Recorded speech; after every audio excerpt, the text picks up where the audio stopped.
Hey y'all, this is the Zen and Coco podcast, where conversations are always centered on relatable and real as fuck self-care for super chill black girls. I'm your host Tameko, aka the Cocoa Butter Mama, and in this week's episode, I'm talking about pouring into our emotional selves and making space for our emotional self-care. And y'all already know I'm adding my 2 cents per usual and giving my perspectives and more. So let's go. Enjoy the show.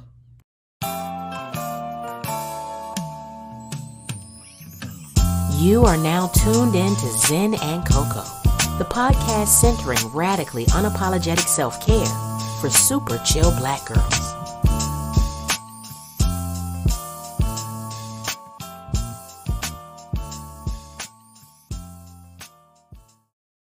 Okay, hey y'all, what's up? Welcome back if you've been here before in the space with me, and welcome anew if you haven't. So this is episode number 7, the art of opening up emotionally. And just right into it in that spirit, I just want to tell y'all how so deeply touched that I am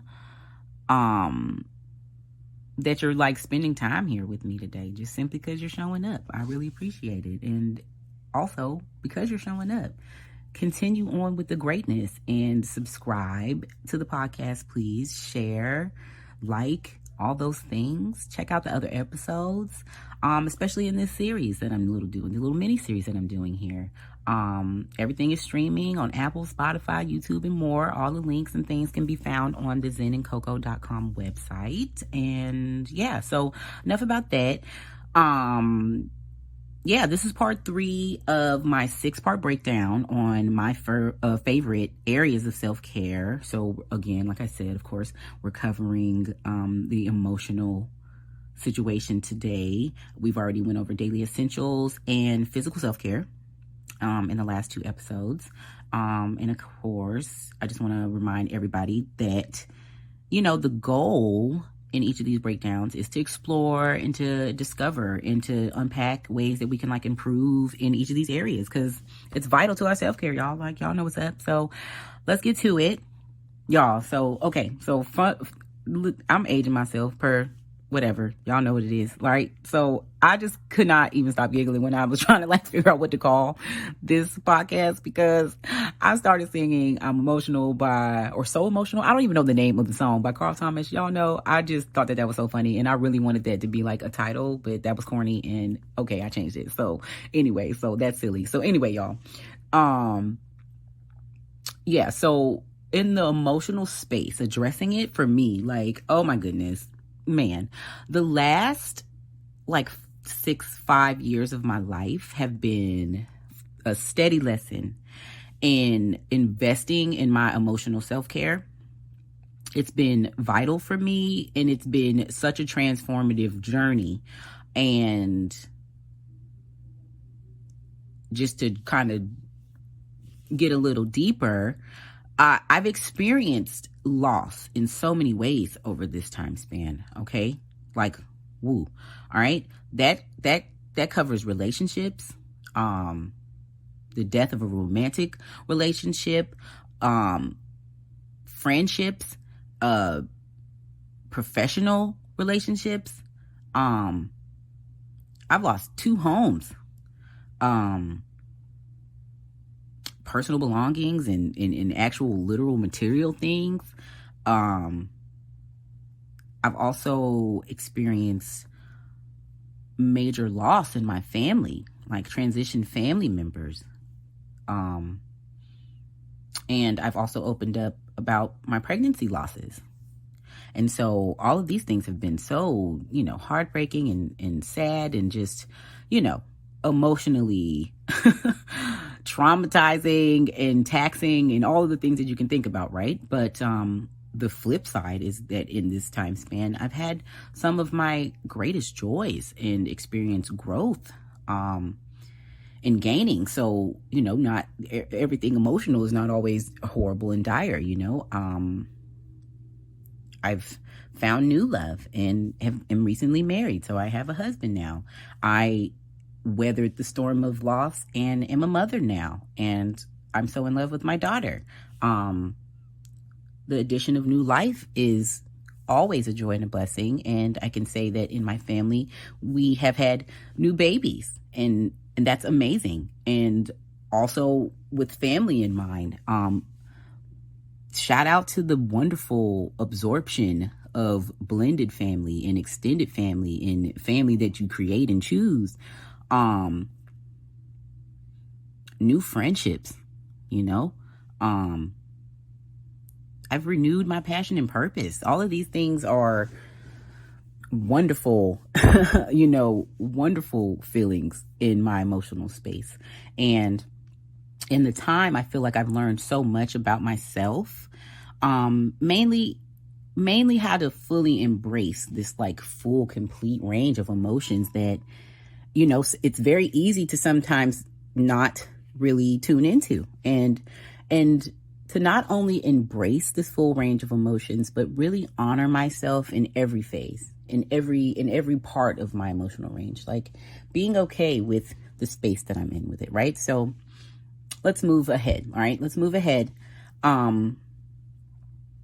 What is emotional self-care then, right? So what even is it, right? I feel like I would define emotional self-care as kind of like allowing yourself this like safe and unhurried, unrushed space and time to really sit in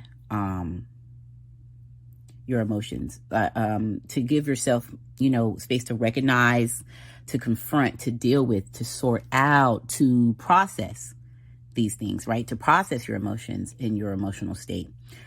So really, in short, it's kind of just like tuning in, tapping into your inner self, your inner health and emotional well-being, your inner voice, right? So I really feel like when we're investing in this type of emotional self-care, like when you're tuned into it and you're trying to like figure it out, I think that it can give, a lot of us an edge, or a leg up when we're dealing with or like healing from, highly emotional experiences or situations.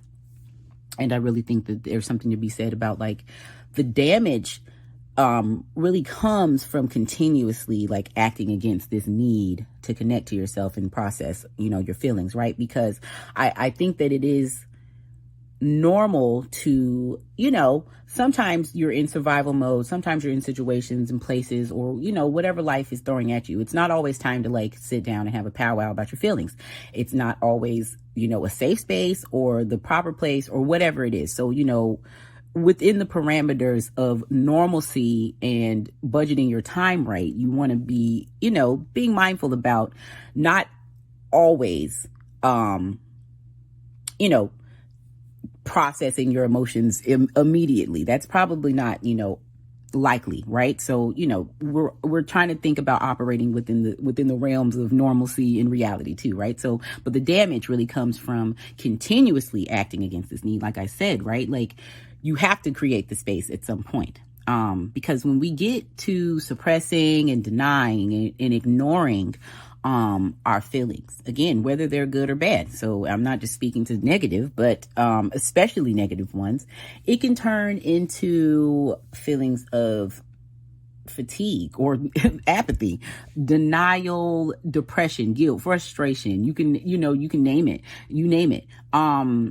And it can even escalate to self-harm or harm to others, like severe emotional distress. That is real. That happens all the time.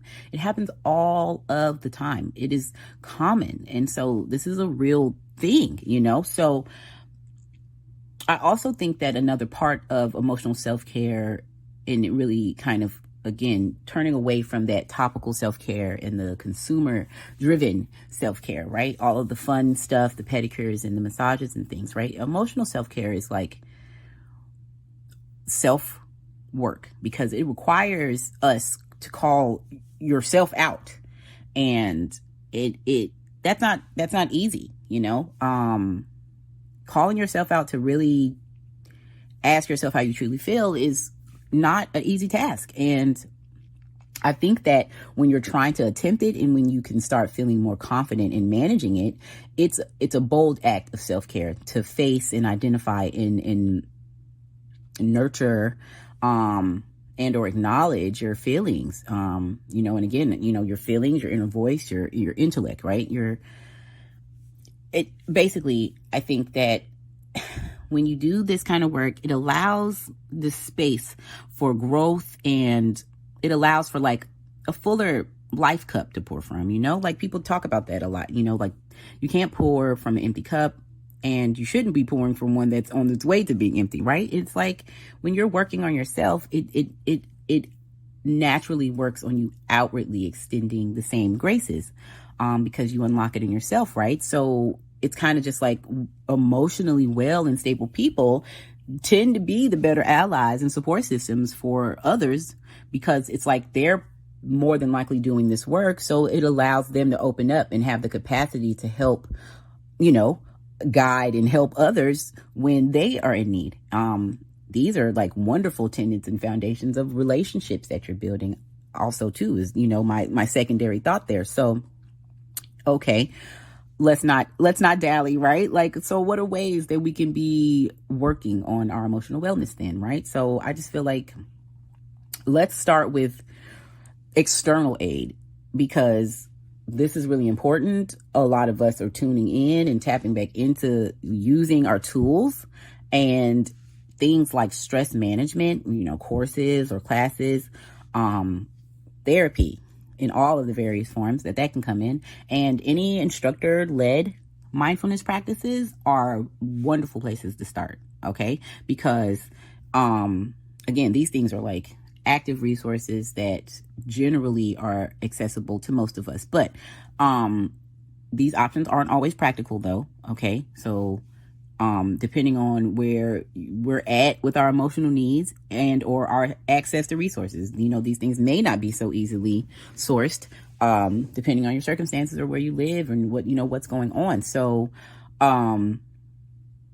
if that's the case, then that doesn't mean that the work should not be done and it can't be done, because I always want to push and advocate for accessible self-care anyway. So, and this is in the emotional game, like there's no excuses, because I think that all of us should be able to identify with sadness and not feeling okay, and it sucks. There's really nothing else to say about about it. To just get right accurately to the point is that it really sucks, right? So let's think about being real with ourselves.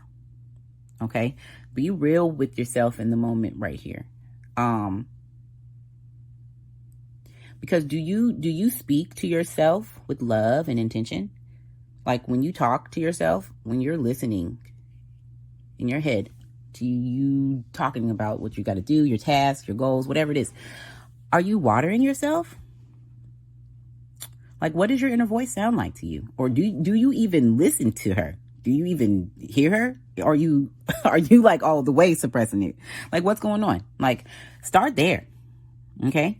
Like, you don't have to call anyone else and get external help for you to query yourself about how you're feeling. And what do you talk to yourself like? Okay? And if you're not even connecting with then there you go. There's a place to start, right? So it's really about, I think, starting to let go of your own BS, your own nonsense. Like, really look inward, engage where you're at and what you need.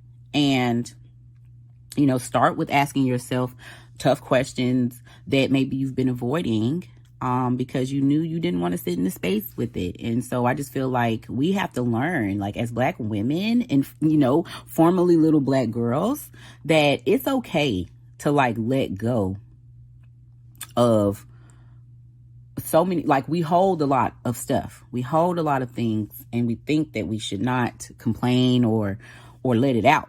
And, that's inclusive of holding in a lot of judgments, and negative self-talk and things that we hold inside. So I just feel like it's important for us to start working from that space. Like, let that shit go.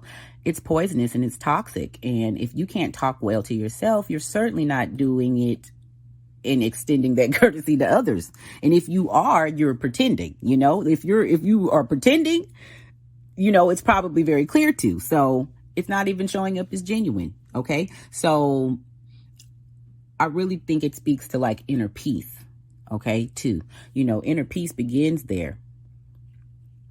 When you're really working on yourself and letting go of your own judgments, and you're working towards inner peace, and it sparks there, and it allows you to kind of release judgments and biases that we project on others too. So again, there's another example of when you start doing the work internally, it kind of naturally extends outside of yourself, So I would say the next thing to be considering is just in general forgiving yourself. Like I said, kind of letting go of, like, best if you are, again, on that bullshit or not.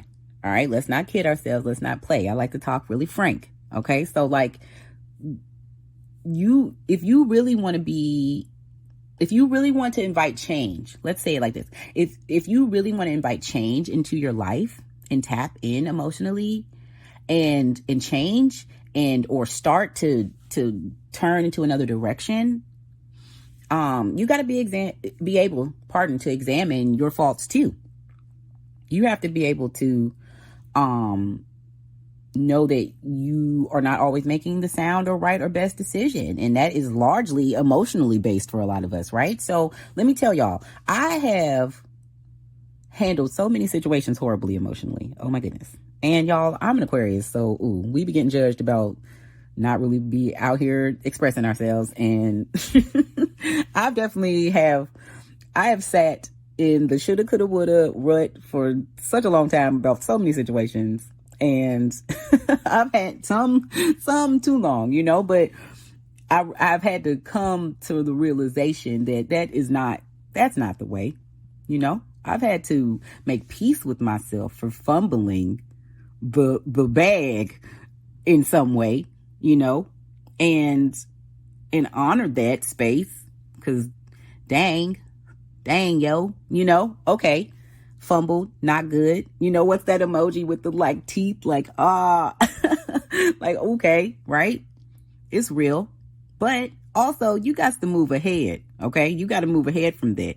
You have to forgive yourself for not making a sound or right or proper decision.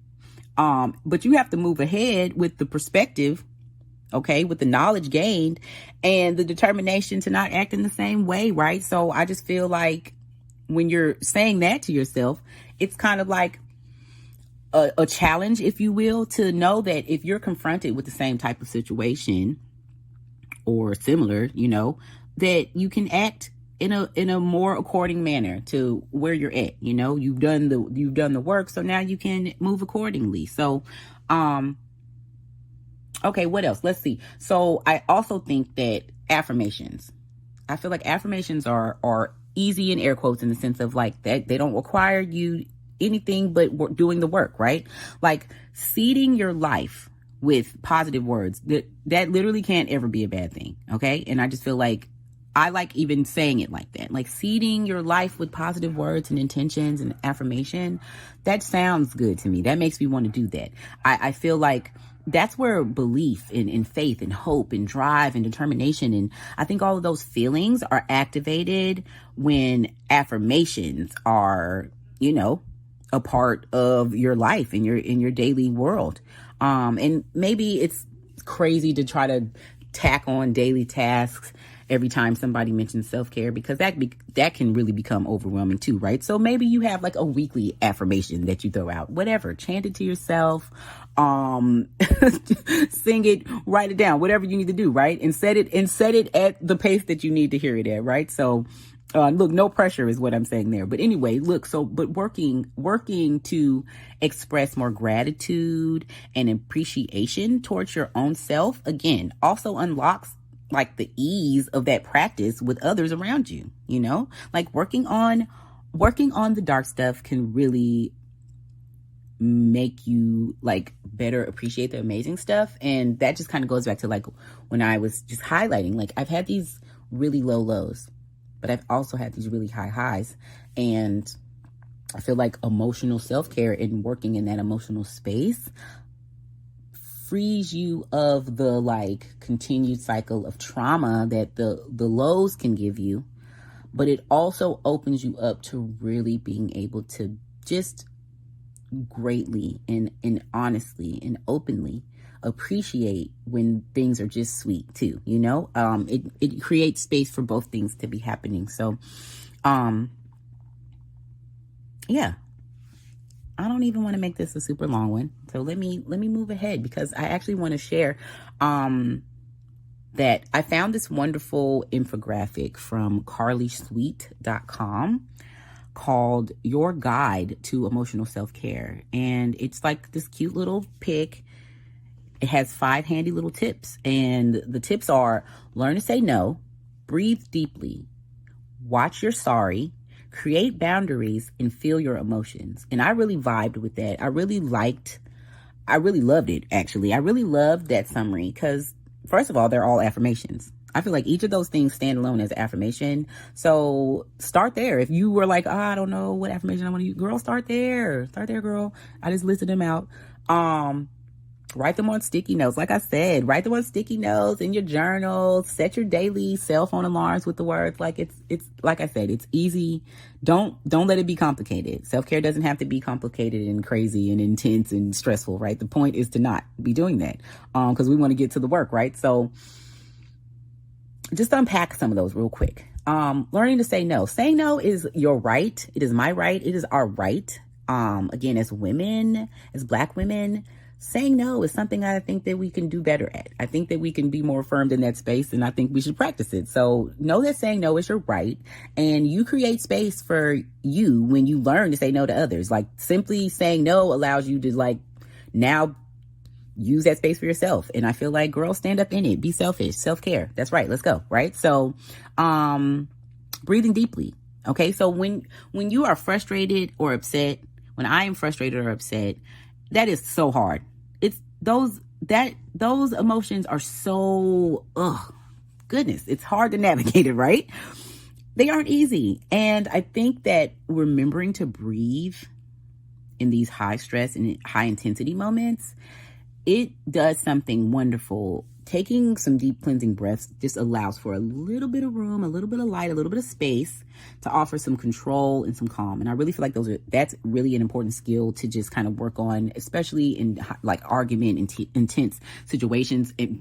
Something that I meet all the time when I'm trying to consciously and gentle parent my toddler, and she is like screaming in my face, and I am like, oh my gosh, right? Gotta breathe, y'all, right? So, watching your sorry. I really, really like that one, because it's all about like, don't just be dropping sorry and you don't mean it. First of all, be intentional with it. So be intentional with the sorry because you actually mean it. And so don't even say sorry, but say you're apologizing, because apologizing should absolutely be authentic, meaningful, heartfelt. It should be real. And any feeling aside from that, use your words like grown women and articulate yourself. If you're not sorry, say what it is that you are. And that's just on period. Okay. Boom. Setting boundaries. I just feel like that's self-explanatory. You know, hey, don't be letting nobody steal your joy, knock down your progress, make you feel any kind of way. Like, you can assess and determine what you allow. And if it's something that you don't need or want, then set up your boundaries and protect your energy. Again, I feel like that's also on period. What else can be said there, right? And like I also mentioned earlier, let's let go of that self-judgment. Like, fully feeling your emotions, I think, is so valuable and important. Fully feeling your emotional ranges allow you to kind of get intimate with these spaces. I feel like it creates a familiarity that, hey, at least when you know that you're approaching sadness, you know, burnout, anger, you know, the negative feelings, that you can better articulate yourself. You know, you can ask for help, or you can ask for peace. You can ask for what you need to be able to just feel your feelings, but not be toxic about it. And I think that that's a wonderful skill. And an analogy that I love, that I've used a lot, and that I will close out on, is kind of just thinking about your emotional self as being the ocean. Like, it's so vast, it's so deep, it's everything. It's life sustaining, it's life bringing, it is everything, but it's also chaos and, and storms and rockiness and unsureness. And that's an analogy on life, you know? So when you're in the space of your emotional work, you have to remember that it is inevitable waves that will come crashing all over you again and again, again and again. That's a part of the cycle. That's a part of the conscious cycle, right? And that is the journey. And so you do best when you learn to don't brace against those waves. Okay? Bracing against them only ends in smashed to bits. The ocean will win every time, right? And so you have to let the waves wash over you and learn to flow, fall into these waves, get comfortable with understanding that all of it ebbs and it flows. So even when it's horrible, even when it's bad, you have the capacity to get yourself to a place where you're not drowning, where you're not suffering, you know. Help is available. Help is out there. It starts with yourself, but also, like I said, using your tools, using your resources, girl, all of that is valuable. Let's find the surface. Let's always continue to swim and find the surface. So yeah, I'm gonna just end it like that. I ain't even gonna hold y'all. This series is really fun for me. I can't wait to come in next week. So don't forget to check out all the other episodes and stay tuned. So holla. If you enjoyed this episode, please share, like, and subscribe so you won't miss the next Zen and Coco combo. Follow us on Twitter and Instagram at Zen and Coco, and follow host Tameko on Instagram at Cocoa Butter Mothers. Peace.